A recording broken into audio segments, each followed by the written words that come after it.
Well, thank you for having me along today and for the opportunity to present to you all. My name is Tracie Armstrong and I'm the Program Manager for the Australian Pollination Strategy. I'd like to just go through that strategy with you today, where we're up to and how we think the development of the Australian Pollination Strategy can help strengthen your beekeeping practice and at the same time help secure Australia's pollination future.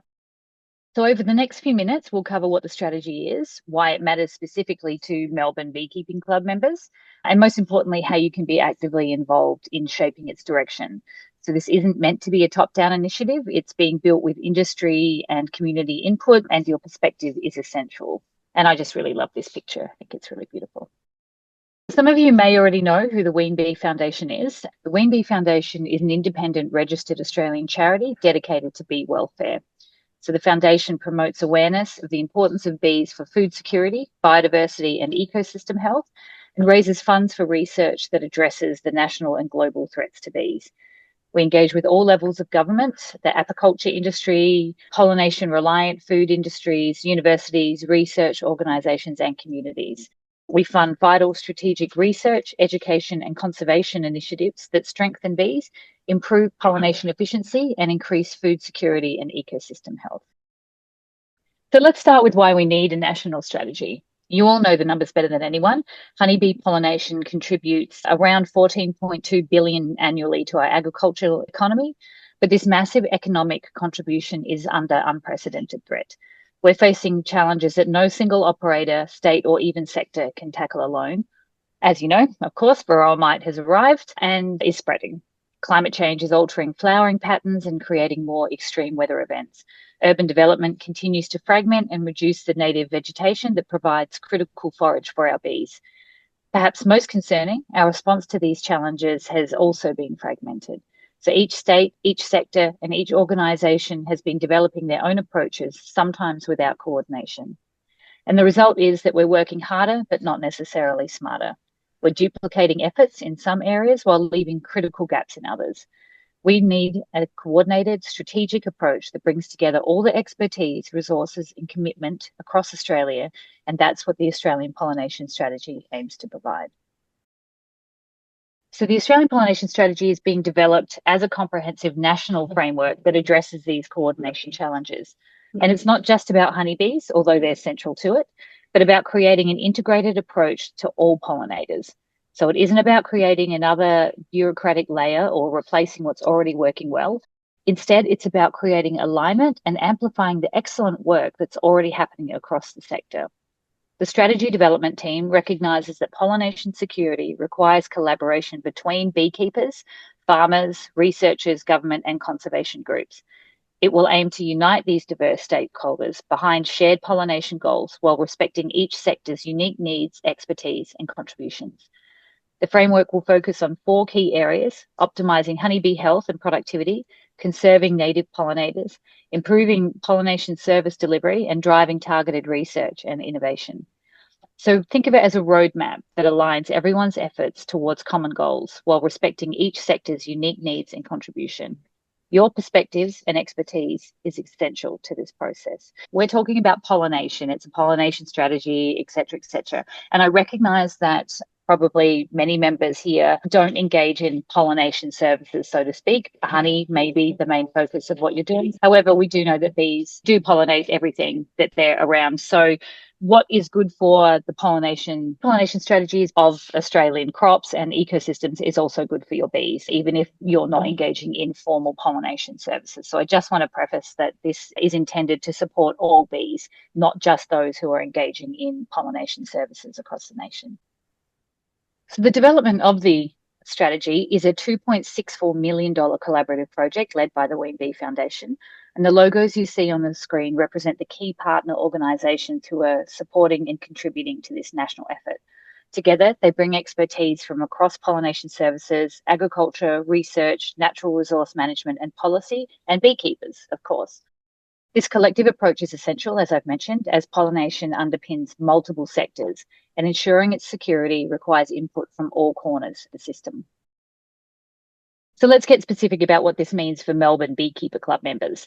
This isn't going to be just another strategy that sits on a shelf collecting dust. It's designed to deliver real, tangible benefits for your day-to-day operations.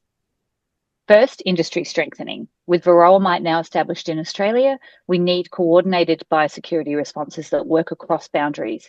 With the National Varroa Mite Management Program wrapping up, the Australian pollination strategy will be building on the work that's already been done to ensure that all these efforts and learnings do not fall by the wayside. We've begun the process of developing a quarterly pollination roundtable, which brings researchers, some industry people, and state government programs on varroa mite management together to share learnings and the latest research. The strategy will also prioritise improved market recognition of pollination services. For too long, pollination has been seen as a free ecosystem service rather than the skilled agricultural input it really is. This framework will examine whether we can establish standardised practices and pricing that reflect the true value of what you and your bees, if you engage in pollination services, provide. Economically, we hope you'll see better access to funding opportunities through coordinated research programs and industry development initiatives. With strong collaboration, the strategy will also strengthen your collective voice in policy development. When the whole sector speaks with one voice, government listens. Operationally, the strategy seeks to coordinate research that addresses your practical challenges. Instead of researchers working in isolation, we'll identify where the critical gaps are that need to be filled and where research can be streamlined to avoid duplication. Knowledge sharing networks will connect research findings directly to beekeepers and commercial practice. So here's what you can expect over the next few years and when your input will be most valuable.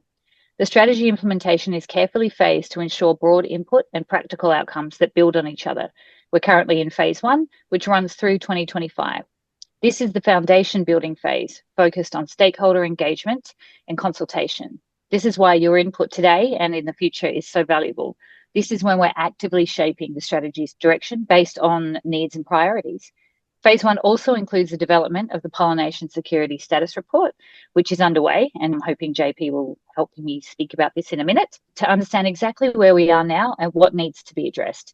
We're simultaneously developing the policy frameworks that will guide implementation.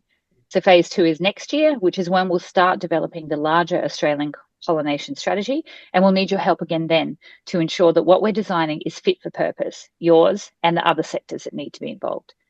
And then phase 3 from 2027 to 29 focus on national program rollout, impact assessment and strategy refinement based on what we've learned. So throughout all phases, there's ongoing evaluation and adaptation. This isn't a rigid plan, it's a flexible framework that evolves based on results and changing circumstances. So as I mentioned, one of the key pieces underpinning the strategy is the Pollination Security Status Report, which we're in the final stages of developing. Through careful review of available information corroborated through stakeholder engagement, the status report will, for the first time, provide summaries on the current state of pollination security in Australia.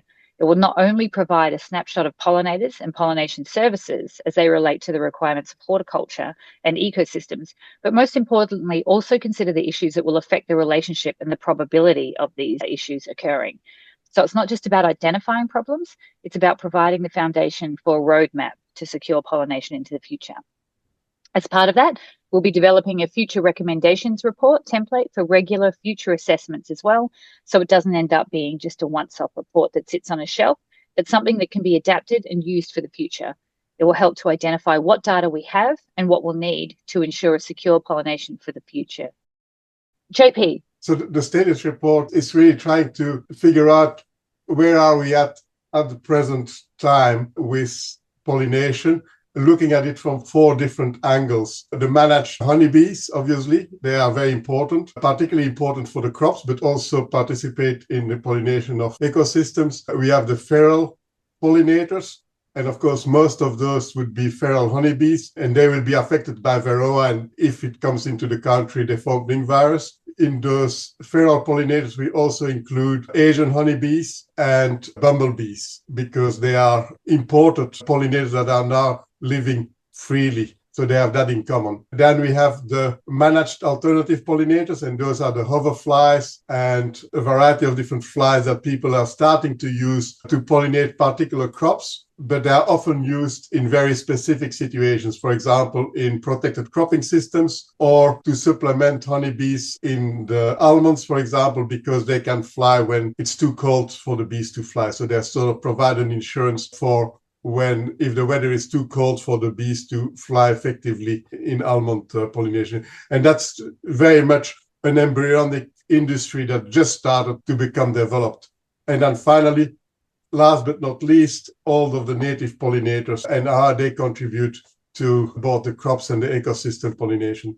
So we look at it from all those different angles and look at it as a dynamic system that we can influence in a variety of different ways. As JP said, it is a dynamic system. You change one thing, it's going to have a flow-on effect. So with varroa coming through, if it knocks out the majority of feral European honeybees, what impact does that have on both crop pollination that were maybe getting free pollination and people that weren't even aware that they were getting that kind of pollination? What happens to that? So will other pollinators come and fill those niches, or will they not? So that's the kinds of thing. It's that dynamic system that we're trying to work on. Thank you, JP. So why am I here to talk to you? What do I want from you? Why are we here? So the Melbourne Beekeepers Club, your club, involvement is absolutely essential for the strategy success. And there are multiple pathways for engagement at both the organisational and individual layer. So your strategic input will ensure the strategy addresses real needs rather than theoretical problems.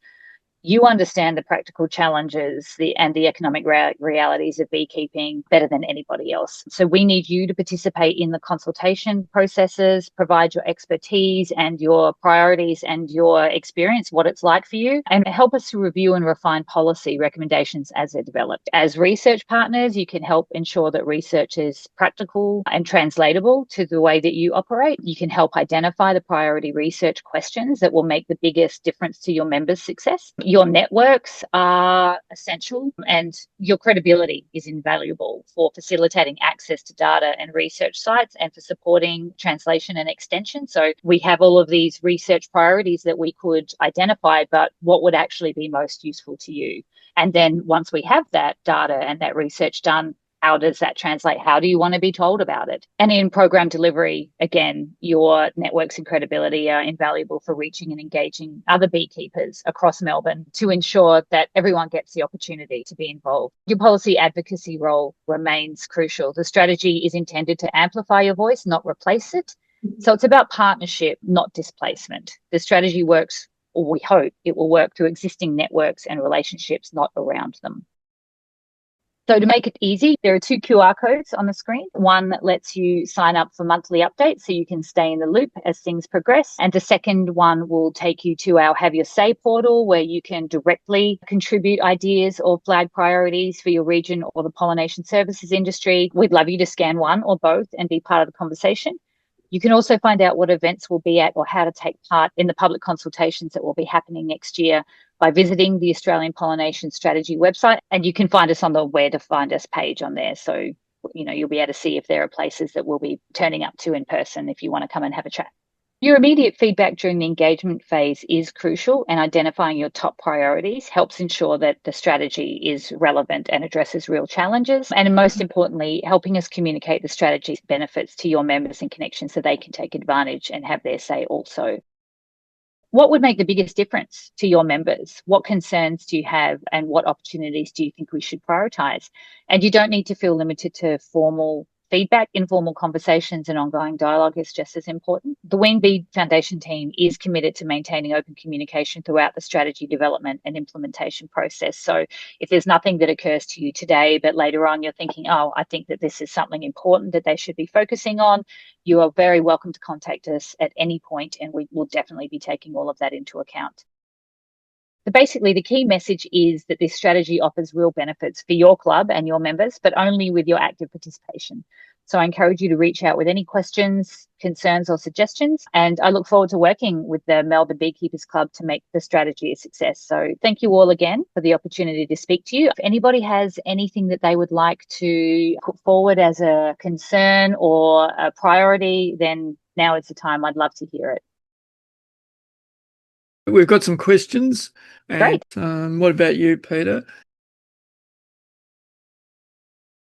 Well, access to being able to mix your own chemicals might be one thing. Okay. So varroa control or in general? For varroa Yep, control, yeah. Specifically for varroa control.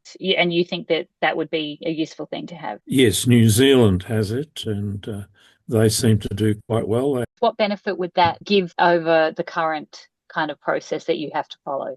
Well, you would then have access to strips legally, and you would have a considerably smaller financial output required. Right. Yep. Okay. So it's a financial consideration. It's Perfect one sense. of them. At the moment, there's strong restrictions of what you can put in your hive by the authorities. And while they started like that in New Zealand, they sort of went a little bit away from that and allowed a bit more relaxed policies. That will end up being a lot cheaper, particularly if you have many hives. Yeah, of course. Yeah, no, that makes sense. And the trouble is, Tracie, that a lot of people are doing that anyhow. There's not much control about what they're doing, whereas in New Zealand, there's some guidelines at least. As it looks like a lost cause. Do you think, JP? I think that eventually the authorities will look at what's happening overseas, and they may well look at the New Zealand model and see that's not a bad thing. I think that at the moment they just have allowed the minimum that they can, and the easiest way forward is to just say, well, those 5 products, you can use them and nothing else. New Zealand has been dealing with varroa for 25 years. So they have had time to actually see what works, what doesn't work, and to refine it a lot more. We exist in our infancy here, but it's not going to be in the next 12 months or so. It's going to take time. Yep. But it definitely could be something, JP, that as we're developing the larger strategy after the security and status report, that it could be a recommendation in there. If there's enough public interest in it, we can explore. So, yeah, thank you. Thanks, Peter. That's really useful.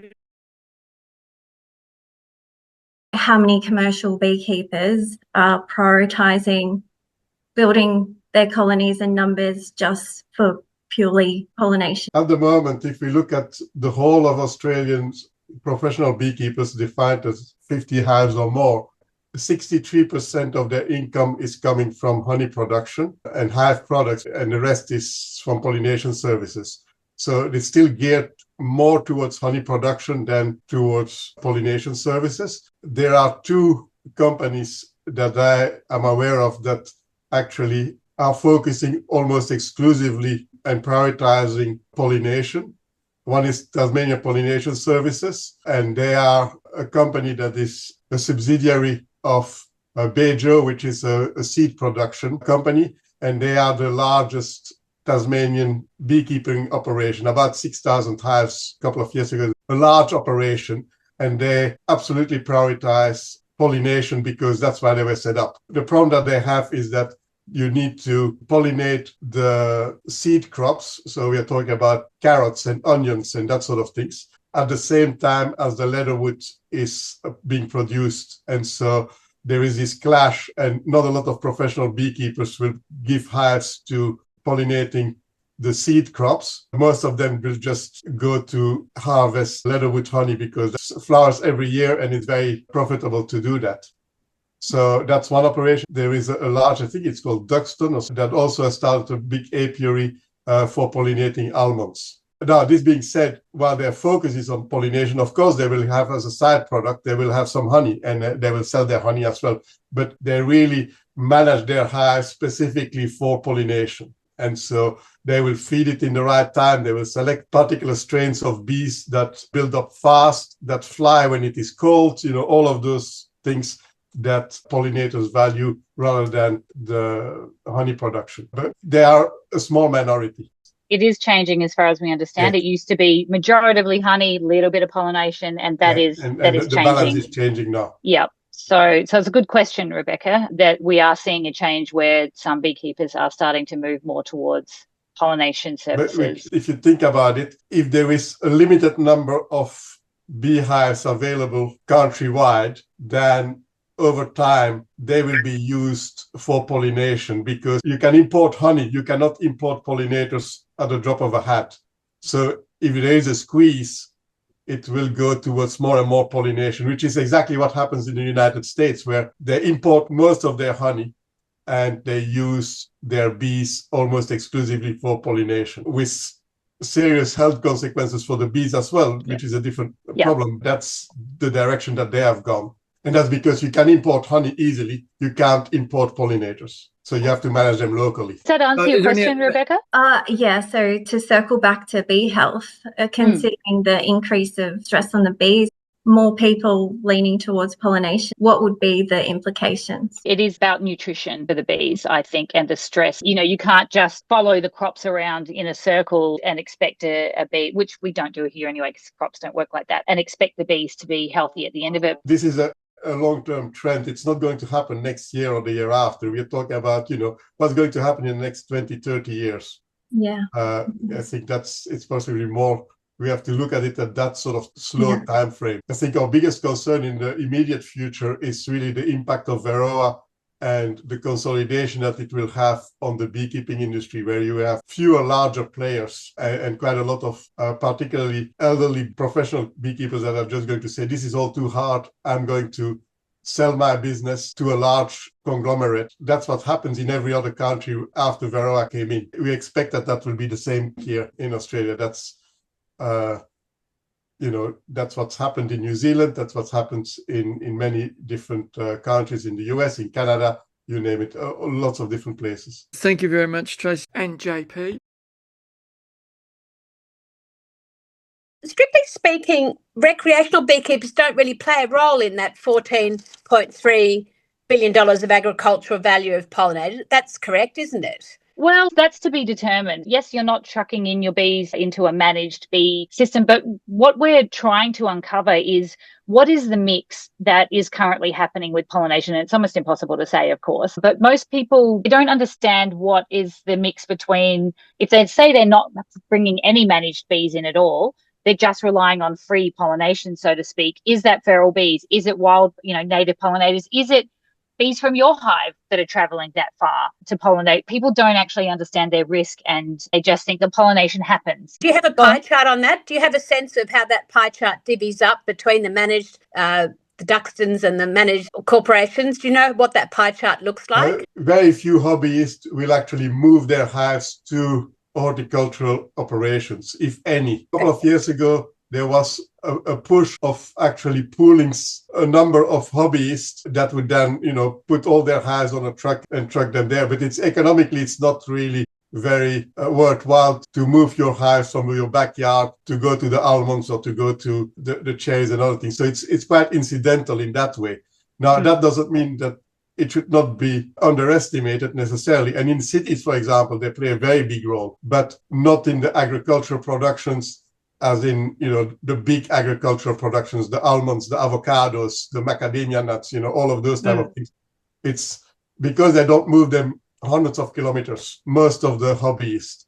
It's only when you have more than 50 hives that you sort of becomes economical to even move think about your it. hives a long distance. There are always exceptions, of course, but as a general rule. There is a small group around Shepparton each year that take their bees up together. That somebody organises it and takes a cut, but that's the only one I know of. So what I was going to say, Krista, was that it's probably going to be very context specific of where in a region you are. If we were to plot where the horticultural kind of industries are that are not trucking in those bees, so not almonds and not avocados, but maybe some others that just assume that pollination happens, we could maybe do an overlay of, if we knew properly where hobbyist beekeepers were, we might be able to start to map what are the likelihoods that your bees are helping in that, but it would be very context specific as well. Yeah. So there isn't one national kind of pie chart, because it really depends on the regions and what's happening in that particular region.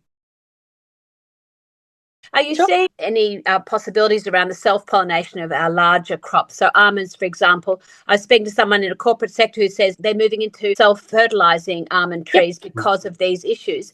How big a role is that likely to play in the world you're working in currently, Tracie? It will play a role, and it is something that we're looking at, and JP has been, as part of the Pollination Security and Status Report, talking to those people. But there's a time lag as well for that. So for those trees to be productive, it's 7-10 years before they could do so. They might be planting them now, but it's certainly going to be that time lag before they even come on board. And they do still benefit from some pollination as well. They're not just completely don't need bees at all. The so-called self-pollinated varieties, they still need bees. They only need 30% less bees than the normal almond trees. So you can get away with fewer hives, but you still need bees. Peter? If you could organise hobby people, they would certainly get a good return, because I think they were getting over $200 a hive this year. So even if you lost 10% to the handler, it might work. But, organising it would be a nightmare, I think. I don't want to do it. If you want to put your hand up for that, Peter, you can go ahead. Thanks very much for the discussion, for leading it, Tracie and JP. Look forward to seeing what happens in the future. It's been a pleasure.